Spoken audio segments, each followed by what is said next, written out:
na nagtutulong po sa inyo.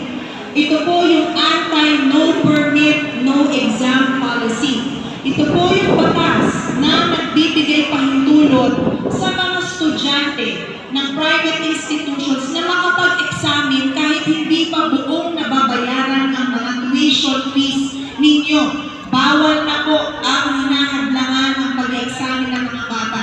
Marami po sa ating po kasing mga anak ang nadadaan ng hiya, sumasama ang loob, nagkakaroon ng depresyon, hindi nakakapagtapos ng kanilang pag-aaral at marami sa kanila ang nagda-drop out na dahil sa kahihiyan.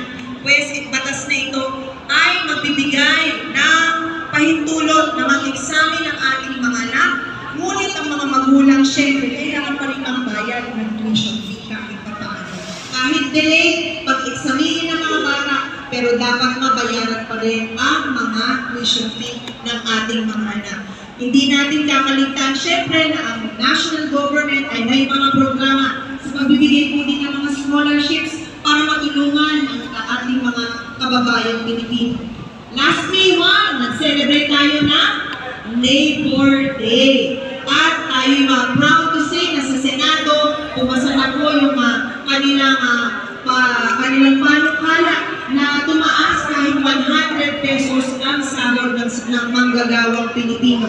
At isang batas na kinagigiliwan ngayon ng ating po mga manggagawang Pilipino na empleyado ng gobyerno.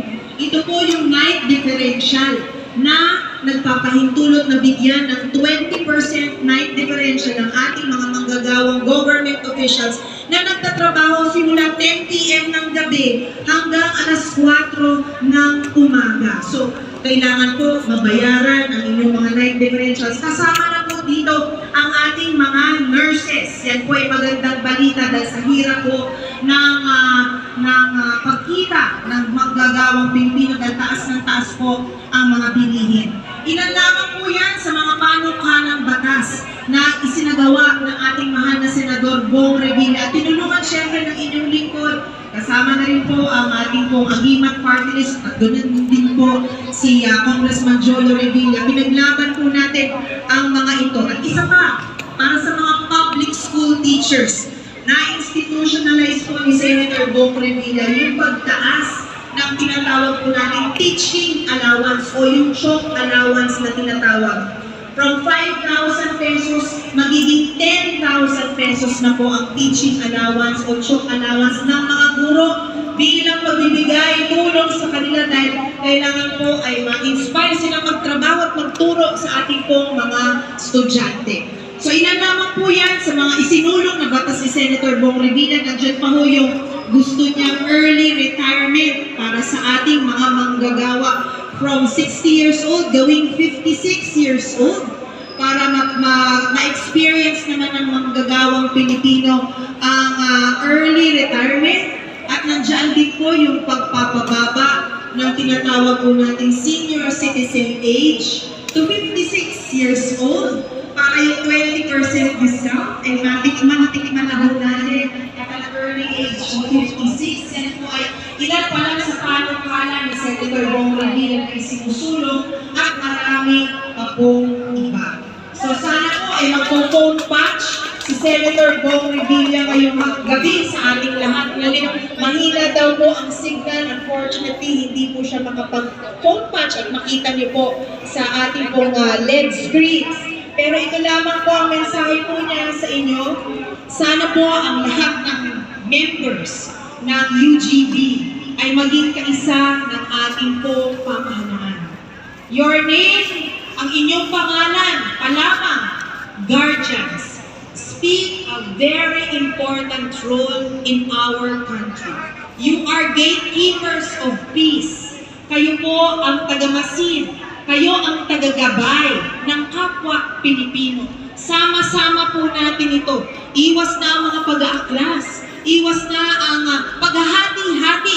Kailangan po talaga ay magkakasama-sama po tayo, lalo na sa maraming hamon ng buhay natin mga Pilipino. Muli, idol kayo ni Senator Bong Revilla, mga guardians, at bilang guardian himself, kasama rin po kayo ni Senator Bong Revilla sa ipinaglalaban po ninyo para sa ating bansa, mga bro.